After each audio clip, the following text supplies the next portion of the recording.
Kun raadiyoo sagalee Oromooti.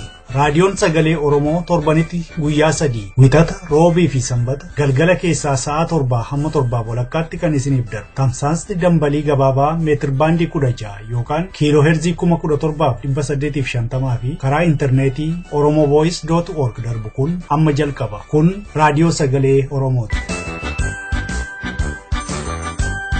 Dhaggeeffattoota keenya kabajamoo akkam jirtu? Har'i onkololeessa 12 bara 2016 qophiileen keenya har'aa tibbanaa fi malli jireenyaa tartiibaan qophaa'anii jiru. An ayyaantu dameeti amma gara oduu har'aattan isin dabarsa. Akka mooltan dhaggeeffattoota keenya oduu saati kanaaf qabnu sin dhageessisaan Abasaa Waaqjiraati. Oromiyaa keessatti falmaan mirga namoomaa fi bilisummaadhaaf gaggeeffamu jabaateetti fufeera. Falmaa torbee kana keessa gaggeeffameen ilmaan Oromoo injifannoo gurguddaa kan gonfatan yoo ta'u bakka adda addaatti humna agaazii irratti tarkaanfii fudhataniiru. Torbee kana keessa humni agaazii 60 ol kan ajjeefame ta'uun beekameera. Oromootarraayis namoonni jajjaboo akka wareegaman beekamee jira. Ilmaan Oromoo caasaa wayyaanee keessa jiran ammas jabaatanii uummata isaanii waliin bilisummaa Oromoof akka dhaabbatan addi bilisummaa Oromoo irra deebi'ee waamicha godhe. Addi bilisummaa Oromoo torbee kana keessa wal'aansoo gaggeeffamaa jiruun injifannoo galmeeffaman tarreessuudhaan ibsa baaseen akka hubachiisetti ilmaan Oromoo qabsoo bilisummaa Oromootti dabalamuun injifannoo galmeessan kan nama dinqisiisu ta'uu hubachiiseera. Falmaa jabaa Oromiyaa Bahaa, Oromiyaa Lixaa, Oromiyaa Giddugaleessaa fi bakkoota garaa garaatti gaggeeffameen ilmaan Oromoo hojii boonsaa hojjetaniiru kan jedhe addi bilisummaa Oromoo qabsoon bilisummaa Oromoo haga galma ga'utti sochiin kun akka itti fufus waamicha godheera. Saboonni adda addaas qabsoo Oromoo wajjin dhaabbatanii akka hojjetan dhaamsa dabarseera. Kun kanaan otoo jiru qeerroon bilisummaa Oromoo ibsa baaseen ibsi yeroo hatattama mootummaan Itoophiyaa baase kan mootummaa Itoophiyaa balleessu malee kan qabsoo Oromoo dhaabuu miti jedheera. Ibsa baase kana keessatti akka hubachiisetti mootummaan abbaa irree yoomuu namaaf laafe akka hin beekne beeksise qabsoo bilisummaa Oromoo keessatti wareegni gurguddaa haga yoonaatti ba'aa turee fi ba'aa jiru kan hubachiisu ilmaan Oromoo takka ajjeefamu akka hin dhiifne hubachiiseera. Ilmaan Oromoo ammas jabaatanii qabsoo isaanii jabeessuudhaan akka irra aanan hubachiiseera. Kun kanaan otoo jiru Human Rights Watch ibsa baaseen mootummaan Itoophiyaa dubbii hammeessuurra dhimma Oromoo fi rakkoo biyya sanaa karaa nagaan akka hiiku waamicha godheera. Human Rights Watch ibsa baase kana keessatti akka hubachiisetti sochiin mootummaa Itoophiyaa rakkoo biyya sanaa daran hammeessaa jira malee furaan jiru. Mootummaan Itoophiyaa kan hubachuudhaan rakkoo biyyattiif gattaa'ee akka furmaata kennu dhaamee jira. Guyyaa 3 Afrikaa daawwachaa kan turan Chaansilariin Jarman Angela Merkel Itoophiyaan mormitoota irratti tarkaanfii fudhachuu akka dhaabdu gaafatan. Angela Merkel ibsa isaanii keessatti tarkaanfiin poolisiin hiriirtota irratti fudhatu qoratamuu qaba jedhaniiru. Mallattoon mootummaa dimokiraatawaa yaada waliin galle dhaggeeffachuu danda'uudha malee mana cufatanii yaada wal fakkaataa haasa'uu miti jechuudhaan qeeqa isaanii dhiyeessaniiru. Oduun sa'aatii kanaaf qabnu kanumaa qophii keenya fi waliin nagaan nu tura.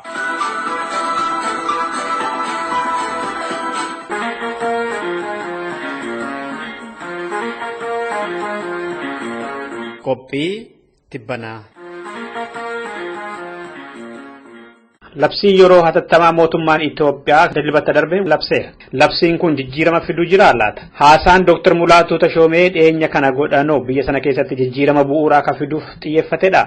Fincila xumura gabrummaa gammaatti deemaa jiru keessa wanti fooyya'uu jiramoo hin jiru laata? Oromoon yeroo halagaa faana haasa'u akka dhuunfaattis ta'e murnaatiin maal qabatee haasa'uu qaba yookaan dhiyaatuu qaba Habashaa faana isaa ta'u faranjiitti. Akkamitti dhaggeeffattoota keenya qophii keenya har'aatiin as keessa hamba tokko ilaaluuf deemna. Kana nuuf xiinxalan Ameerikaa Yuunivarsiitii Naseerraati Dr. Asaffaa Jaalataati. Hanga xumuraatti nu waliin turaan affeerraa keenyadha qophii tibbanaarraati. Dr. Asaffaa guddaa galatoomaa yeroo keessaniif meeshaa jalqabaarraa kaana mootummaan Itoophiyaa labsii hatattamaa amma labse kun cimaa jiraachuu moo lafaa jiraachuu isaa mul'isa laata akkasiin agartanitti? Oromoo namummaa akkuma jira sitti fakkaata.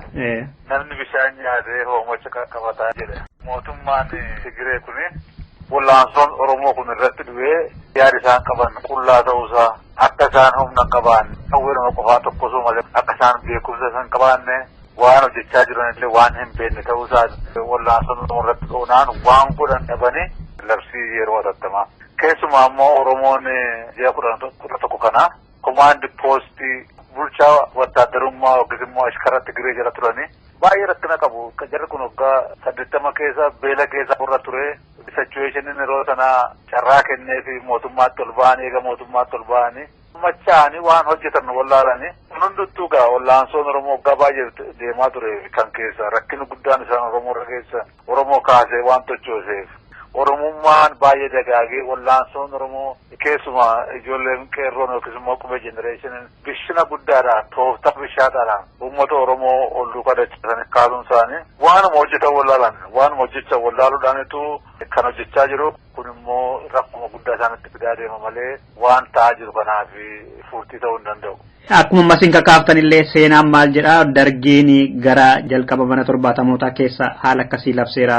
Muummichi ministeeraa Haile Sillaasee Akiluu Wallillee mee yeroo naa kennaa kan jedhu tokko yaada kaasee ture waggaa barattoonni irratti fincilan jedhama. Mootummaan kunis erga dhufee gara jalqabaarraa labsii hatattamaa kana labsaa ture.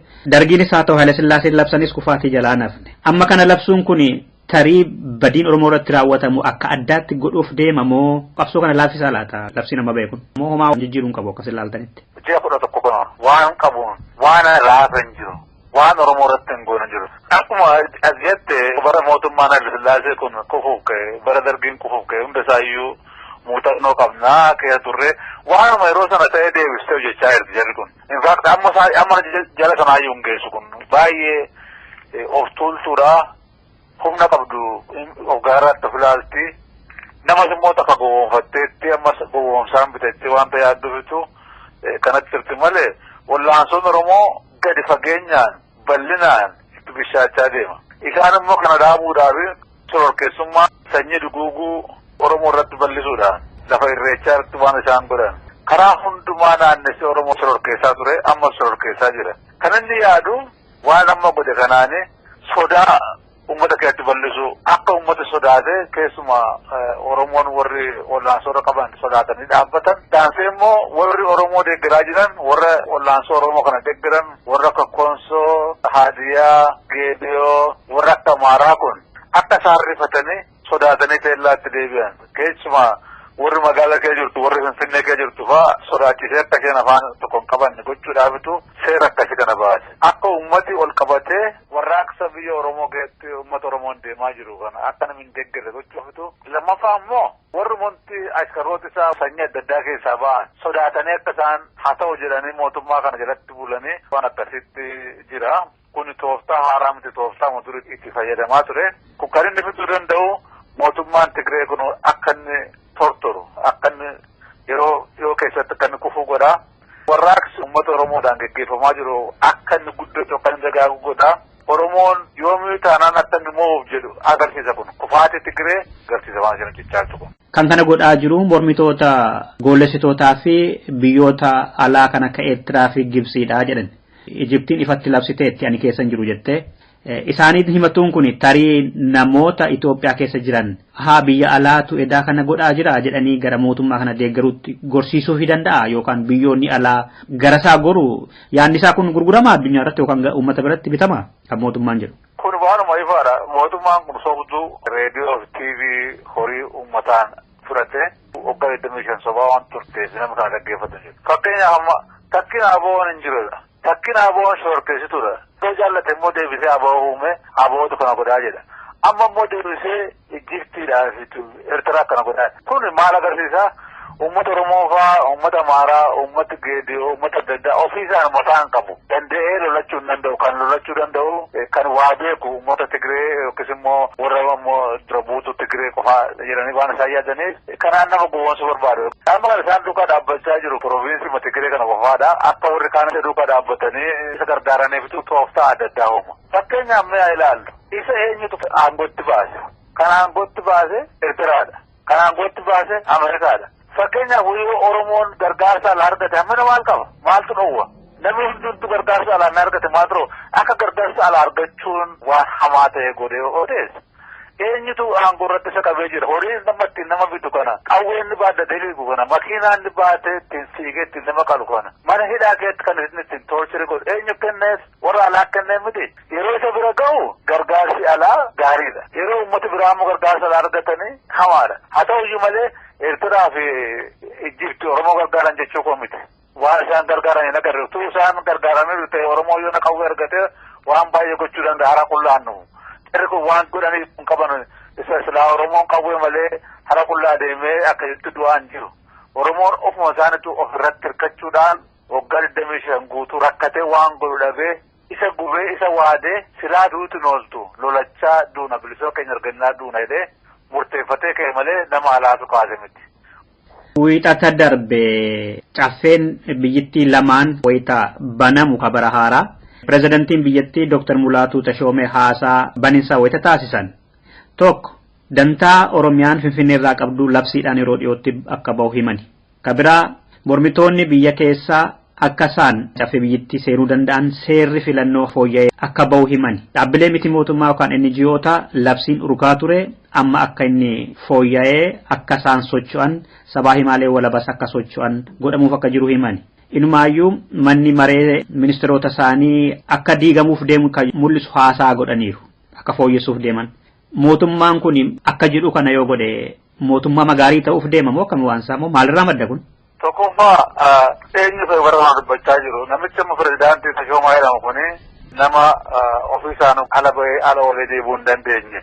Nama mataan isaa waa arguu hin dandeenye nama Tigireen fe'attee waan jaallatti ittiin godhaa jiru. Paarlamaa kan jedhamu hin jiru. Paarlamaa sobaa kan Tigireen nama horiidhaan bittee ofuma isaaniif ba'anii galanii waan Tigireen barbaadu kan hojjetan kan nama qabsiisan kan nama jeesan paarlamaa miti kun. Warra akkasii irraati maalee waa fooyyessuu dhiisi ofii isaaniyyuu fooyyessuu hin danda'an. Jarri kun warra akka jedhan warra lafa namaa saamee nama jeesee nama kalee waggaa 25. Oromoo miliyoona tokko oltu dhume eega jarri kun hunda qabaatanii. Eeguma dhiyoo kana ammoo Oromoo gara 2,000 ajjeefame. Waan tokko osoo hin godhin. Nama meeqa warri mana hidhaa keessatti jaamsanii dubartoota gudeedanii lafa namarraa fudhatanii nama ajjeesan. Mootummaa attamiitu fooyyessuu danda'u. Jarri kun ofuma fayyisu ofuma jiraachisuudhaaf akkuma dura nama gowwoomsaa ture. Nama gowwoomsuu barbaada. Waan inni ittiin nama gowwoomsu kun immoo waan yeroo nuti darbee nama hundumtuu hubate ijoollee xixiqqoon irratti bartee irratti dammatte nama guddaa dhiisi. Mootummaan akkasitti keessaa tortore kun jiraachuu hin danda'u.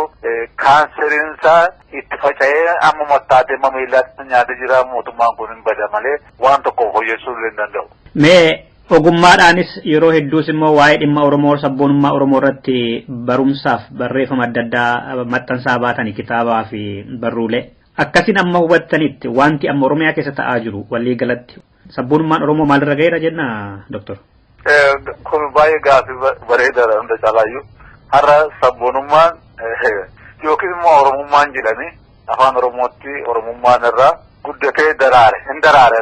Yeroo durii namoota xixiqqoo darbutu dhokatee waa'ee Oromoo dubbataa namni baay'ee waa'ee isaan beeku ture. Har'a Oromummaan daraaree ija godhachuudhaaf bira ga'ee jira. Iji isaa kun bakka itti ba'ee ijoollee xixiqqoo nama guddaa jaartii dubartii sun jedhin uummata keenya nuti Oromoodha. Biyyi keenya Oromiyaadha. Tigireen nun bulchitu abbaa biyyaa taanaa jedhee tolaa jira. Kun dhugaadhumatti namni yeroo Oromummaan yookiis immoo sabboonummaan Oromoo dagaaguu calqabe yeroo 70 keessa yeroo 60 keessa namni beeku. Kun waanuma ajaa'ibaa waanuma yeroo dhiyoo keessatti hin yaadamne ta'uusaa agarsiisa.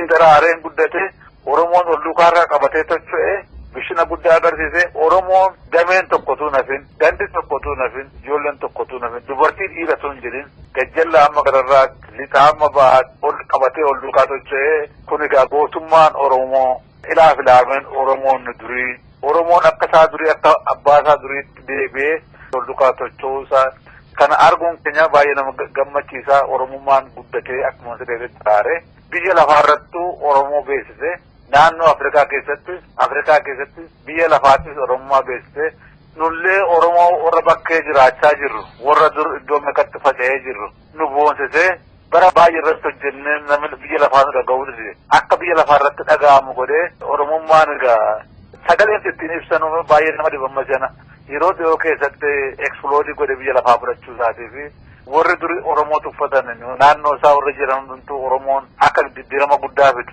Ofii isaa qofaa fituu hin ta'in isaaniif iyyuu akka diddiirama fidu. Akka dimokiraasii fiduu danda'u akka haqa isaanii eegsisuu danda'u hubatanii Oromoo duukaa tocho'aa jiru kun kutaa haaraa yookiis immoo chaaptarii haaraa seenaa Oromoo keessa dalachuu isaa agarsiisaa jechuudha. Egaaliteeriyaan dimokiraasii yookiis immoo dimokiraasii haqaa kan walqixxummaa kan hundumtuu walqixxee keessatti hirmaatu gochuudhaaf ummati Oromoo laansoo qabaa jira kun dubbishina guddaadha. Oromummaan Oromoo hundeedhaan civilization aadaa Oromoo calaqqisee guddachaa waan jiruufi diddiirama guddaatu keessatti argame jira laansoo Oromoo keessatti. Fincilli diddaa gabrummaa bara 2005 kan labsame otuma jedhu bakka irra gahu kana ga'eera. Qabsoon bilisummaa amma deemaa jiru kuni galiinsa haga kamitti ta'uu qaba yookaan haga kamitti ta'uu mala jettanii amantu isin Dooktar? Ani waan ani jedhu waan Oromoon biyya keessaa jedhu himan. Maaliif galiisaas maal akka ta'e akeekni isaas akka maal akka ta'e wallaansoon Oromoo biyya keessatti jiru qeerrooni uummati bal'aanii himaa jira. Tokkoffaa mootummaa Tigireen nun bulchituudha. Kun murteessaadha. Abbaa biyyaa taanaadhaan mootummaa qabaachuu qabnaadhaan fedhii keenya ofii keenya eessifannaadhaan warra akka riisaa yookiin akka rimmaanu keessa teessinu nyaattu ofirraa baafnaadhaan ofiin obbushinaa oo jedhanii hiree keenya ofiin murteeffanne mootummaa sirna keenya calaqqisu mootummaa aadaa keenya calaqqisu mootummaa demokraataa yookiin gaalateriyaan demokraasii ta'u godhannaa jedhanii galiinsa kanuma isaan uffitanii nuti bakkeedhaa waan nu qabnu isaan uffitaniiru yoo namni jala deemee dhaggeeffate ijoolleen Oromoo namni guddaan jaarsoliin kan isaan jedhan kanuma galiinsaas ifaadha jechuudha. Namoonni tokko immoo biyya alaa kanatti hiree ofii murteeffannaa warri yaadan jiru garuu Oromoon iyyuu abbaa Itoophiyaati eessa dhaqa warri jedhan yaada kaasantu jiru iyyuu faallaa kan biyya keessa biyya alaa kanatti jechuu barbaade. Waan fedhe haasa'uu danda'a. Namni barbaade wallaansoo Oromoo gara jaallatutti harkisuu danda'a. Garuu uummati Oromoo biyya keessaa akkas hin jedhe. Kanaaf namooti warri akka jedhan tokkoffaa. Dhaggeeffattoota keenya mariin Dooktar Asaffaa faana eegallee hin xumuramne deebii gaaffii kana torbee qabannee deebina. Waan nu caqastaniif horaa bulaa. In the early morning of September 3rd, at about 8:30 a.m., a fire broke out at Kilinto prison. Social media flooded with images of overwhelming smoke and fire. Family members and concerned citizens kept from the scene by prison guards. And gunfire from within the prison piercing the city soundscape. Based in the outskirts of the capital, Addis Ababa, Kilinto prison is known to be one of the most notorious torture chambers in Ethiopia. Here is where many prisoners of conscience are sent. Activists, political leaders and journalists. Among them, Oromo Federalist Congress Deputy Leader Bakele Garba. Senior opposition Blue Party member Yontan Tasfaye. Journalist Getachew Shifarro. An eyewitness account that was on guard during the horror says that armed prison guards were indiscriminately shooting at prisoners. Prisoners were held at gunpoint to stop them from putting out the fire. And it took 2 hours for a fire brigade to show up.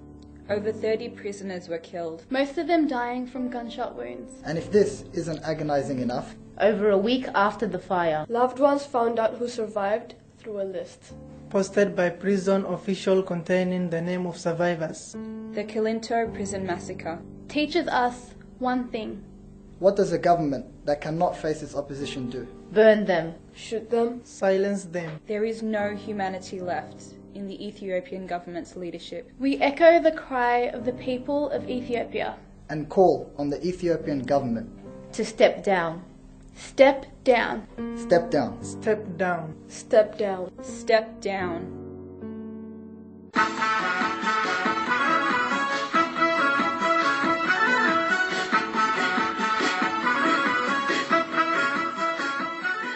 Akkam jirtu dhaggeeffattoota keenya kun torbaanitti kan dhiyaatu qophii waarii mariiti. Qophiin har'aa nuti qabannee dhiyaanne haala yeroo ammaa Oromiyaa keessa jiru irratti kan xiyyeeffate mata dureen isaas haala amma mootummaan Itoophiyaa gara jiguutti deemaa jiru kana keessatti Oromoon maal faa tolfachuu danda'a maaltummoo tarii hammaachuu danda'a kan jedhu irratti obbo Aliyyee wajjin marii goonaarra wanti nuti irratti haasofnu irra jireessisaa yoo sabni Oromoo maal tolfate bu'aasa ol siifata kan jedhudha obbo Aliyyii baga nagaan dhufte. Baga nagaan.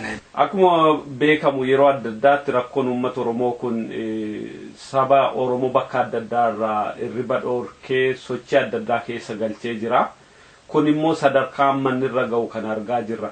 Gabaabsinee yoo ibsine sadarkaa qabsoon Oromoo ammarra jiru kana akkamitti ibsuun danda'ama? Warra weeti irra jira Oromoo warri kun akka isarra taa'uu hin dandeenye Oromoon dammaqeeti narraa bu'ee fi waan danda'e maraan warra kana ofirraa buusuuf gad harkisaadha gabaabamatti waan adda addaa godheeti warra kana ofirraa darbeeti deebi'ee biyya fi deeffateeti akka namaatitti addunyaa kana keessa jiraachuu deemaa yeroo garaa garaa namoonni baay'een man gaafatu maa inni Oromoo wanti inni barbaadu jedhanii gaafatu maa inni Oromoon kun maal barbaada maal dha Oromoo waa hedduu barbaada garuu waan inni barbaadu maraaf hiikaan isaa tokko jechuudha hiikaan isaa tokko uummanni tokko nama jala yeroo nama jala jiraatu waa ofii barbaade godhatee hin danda'u kanaaf ummata sarra jiru kana ofirraa buusee deebee ofii bulchuu danda'u isaa gaafa ofii bulchuu danda'e rakkoolee kaawwan akka dhuunfaatti qabee akka guruppiitti ta'e akka naannootti ta'e akka amantiitti ta'e akka qabeenyaatti ta'e waan rakkoolee kaawwan kan furachuu danda'u yoo deebi'eeti akka namaatitti ofii bulcheeti biyya ofii qabaateeti nagayaan jiraachuu yoo danda'e rakkoo isaa sun furachuu danda'a rakkoon isaa garbummaa jala jira hiikaan isaa bilisa ba'u ammoo waan adda addaa ulee danda'etti waan adda addaa godhu jira jechuudha. Yeroo ammaa waan kana goonu Oromoon akkuma beeknu humna guddaatu qabatee bilisummaa ni barbaadu mirga ni barbaadu jalaa fudhatee jiru humna kana ofirraa kaasuudhaaf tattaaffii nama Oromoon godhaa jiru kuni akkamitti wal madaalee jarrirraa ka'uu danda'u. Tokko namni sirra jiru yoo ati jala jiraatti malee sirra taa'ee hin danda'u. Namichi sirra jiru sun hayyama kan kee barbaada. Namichi jala jiru ammoo hayyama namicharra jiru hin barbaadu jalaa ba'uuf. Oromoon jara isarra jiru kana ofirraa buusuu deemaara. Akka inni itti socho'aaru humnoota torba armaan dura haasofne sanniin dhimma ba'aara. Tokko mootummaan kun uummata kanarra jiraachuu danda'e uummata Oromoo qawween dhufee qawwee irra jira ajjeesuu hidhuu rakkisuu qeerraa buqqisuu bishaaniif fixuu beelessuu waan adda addaa godhee uummata kana giddeen utuun hin barbaanne jala jiraachisu. Lammaffaa ammoo warra hajaadii xiqqoo qaban sobee kana sinii godha iskuula sinii banaa karaa sinii baasa moobaayila sinii bitaa kana sinii godha jedheeti waan adda addaatiin sobeeti umurii ofii dheereffachuu. Kun ammoo hiriiroo warra westii waliin qaburraa akka ka'e Ameerikaan Alshabaab jira maaliif jira jinni jira jedheeti kanniiniin gargaarsa barbaachisu uumeeti uummanni Oromoo kun ammoo rakkoo isaa kun addunyaa keessatti akka mul'anne godhuun yeroo dheeraan akkasitti jiraataa ture. Kun ammoo filmaata kijibaa uumeeti ammootummaa keessanii isintu na file na jaalattanii kanaafuu ammootummaa keessanii waa isin jedhe fudhadhaa jechuun uummata kana haga wayii uummanillee elekshinii deeme maaliif deeme jedhee akka inni haaseeti akka mootummaatitti akka isaan ilaalanii jirre kun shiftaa mootummaa miti.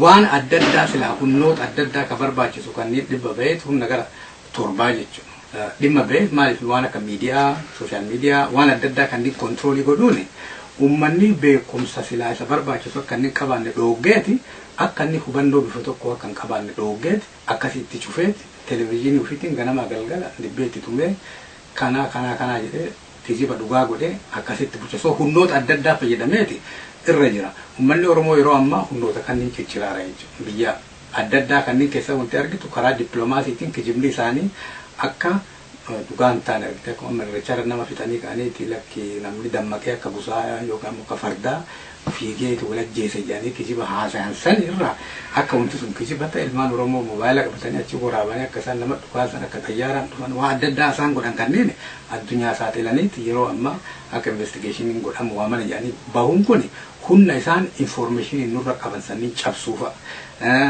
Waan amma kun Australia parlamenti keessatti bahee namni membero parlamenti haasa'uun Kongireesii Ameerikaa keessatti amma keezii dhiyeessaa dhiibbaa mootummaa Itoophiyaa irratti akka godhamu jechuun kun dippiloomaasii isaan alaa qabaataniiti uummata keenya ittiin dhiiban sani isaa kanillee jalaa cabsuuf wanna jedhaara yeroo ammaa namni waan danda'e hidhatee qe'ee ofiitti self defense irra jira jechuu ofirraa dhoobu jechuudha balaa isaan irratti godhan waa isinii goonaa maal isinii goonaa kanallee namni dida waa isinii gootan gumaa keessan hin nyaannu horii keessan hin barbaannu bulchiinsa keessan hin barbaannu jedhee ganda maratti qe'ee mara mana bulchiinsa isaanii barbadeesseeti kanniiniin ofirraa fottossee darbaara jechuudha.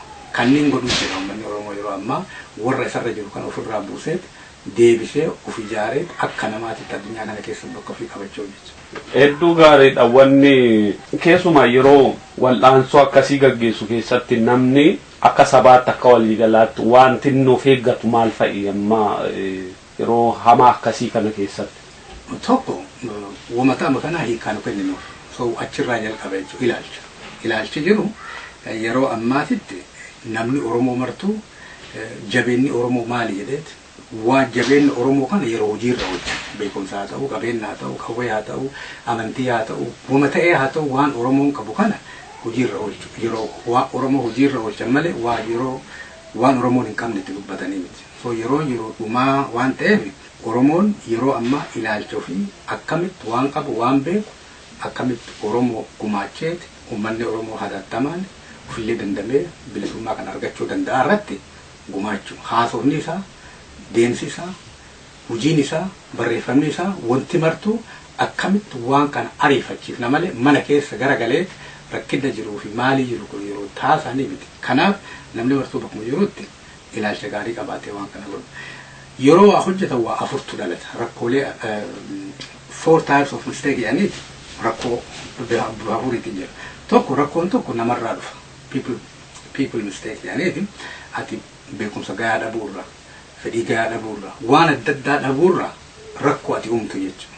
Eejiirraalee ta'uu danda'a namni waggaa 80 tokko namni waggaa 20 tokko 15 intala ta'u dhiira ta'u maal ta'uun kun rakkoo uumuu qaba jechuudha hojii irratti jechuudha Oromoo keessatti illee kanuma argita jechuudha. Kun ammoo wama sabni martuu qaba. Isaa kana akkamitti namni waggaa 80 nama waggaa 15 walii hojjechuu danda'a. Namichi PhD barateeru tokko nama iskuula dhaqee jira tokko walii akkamii hojjechuu danda'a. Namichi waraana beeku tokko nama masgida salaachisu tokko walii akkamii hojjechuu danda'a. Waa uummanni Oromootti yaadee akka kun amma neetwoorkii kana waan isaa kanneen maraa itti walitti galchuu jechuudha. So tokko rakkoo uummata irraa dhufu namarraa dhufu jechuudha. Rakkoon lammaffaa rakkoo process problem mistake jedhama. Process mistake kun waliin mari'achuu dhabuurraa amma fakkeenyaaf kaatee an akkana godhaaraa maama jettee kaata. Namni kun ammoo sababa kanaaf sin muufata. Naan mari'anne jedheetti. Waan sin galchine fakkeessa seenteeti kananatu wanna godhaa mana jettee haala itti dalagamurraa rakkoo nama mudatu. Amma rakkoon hawaasa keenya keessa mudatu tokko waan dalannu caalaa akka itti dalannurraa rakkoo nu dhufuu jechuudha. Kabiraa waan dalannu tokko namni bakka waraanaa jiru waa waraanaa hojjechuu qaba. Namichi bakka dippiloomaasii jiru bakka dippiloomaasii hojjechuu qaba. Namichi bakka iskuulaatti waa barreessuu qaba. So namni masgiida jiru cheerchii jiru waa ofii kadhachuu qaba. Bakka jirutti namni waan silaa hojjechuu waan produusii godhu maal wanti Oromoo oomishu martu maqaa Oromoo qabaata jechuudha. Oromoo yeroo waa oomishaa deemu addunyaa kana keessa mul'ataa deemu. Yeroo addunyaa kana keessatti mul'ataa deemu bakka qabaataa kabajaa qabaataa namni illee sodaataan inni illee wal amanaa wal uggaa deemaa jechuudha. So kanaaf waa oomishu jechuudha. Bakka jiru namni waa oomishuu danda'u.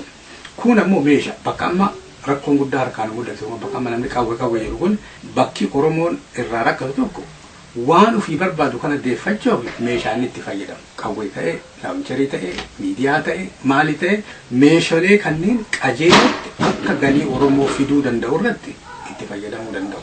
So wanti an jedhu kunniin bakka jirtuu fi hulee adda addaatiin haala adda addaa keessatti itti yaaddee waa itti fayyadamtu. Waan amma kun akkana godhuu qabda jettee tartiibaan lafa kaa'u miti. Garuu bakki misteekiin itti dhalatu afaan kanaa jechuudha. Tokko namarraa akka itti daladdurraa waa itti daladdurraa fi meeshaa ati ittiin daladdurraa si dhufuu jechuudha. Waanota akkasii kana yeroo dhalatuttu maal fa'aa godhama? Fakkeenya amma yoo ittiin qophoofne ta'e namni sadarkaa adda addaatti inni kan biraa kennaa kan biraa dabarsaa dhaamsa adda addaa dhaqaa namni informationii wal ta'een argatu. Keessumaa immoo yeroo saba keenya akka communicationin kun akka salphaatti hin argamne mootummaan dafee social meediyaa cufaa reediyoo adda addaa TV adda addaa cufaa waanonni akkasii kun yoo dhalatu dursamee waan qophaa'atu jira moo numa dhalatee hiikumoo akkamitti deemuu hin danda'a? Uummanni biyya keessa jiru karaa caasaa qaba akka gosaatiif ta'e akka naannootiif ta'e akka aadaatiif ta'e akka amantiitiif ta'e wali hidhannoo qaba. Maaliif ibidda walirraa fudhataa wal gargaaraa wal awwaalaa cila waliin godhaa. So wal qunnamtiin hin jiraa jechuudha. Akkaataatti wal qunnamtii karaa sooshaal miidiyaa namni wal qunnamti. Haa ta'u waan akka maas miidiyaa waan akka televezyiinii, reediyoo, feesbuukii waan adda addaa mootummaa yeroo adda addaatti ittiin jiru. Kana akka cufamu beekuu qaba namni. Kanaaf kominikeeshinii kana nama hulee adda addaa kaayaniiti yoo akkana ta'e akkana taana yoo akkana ta'e akkana taana yoo akkana ta'e akkana taana jedhee namni wal keessa akkaataatti waa wanna jedhu qopheeffachuun guddisee barbaachisa. Maaliif kana callaa miti yeroo amma yoo wantichi jabaate kaanii xayyaaraan si dhaanfaa jira.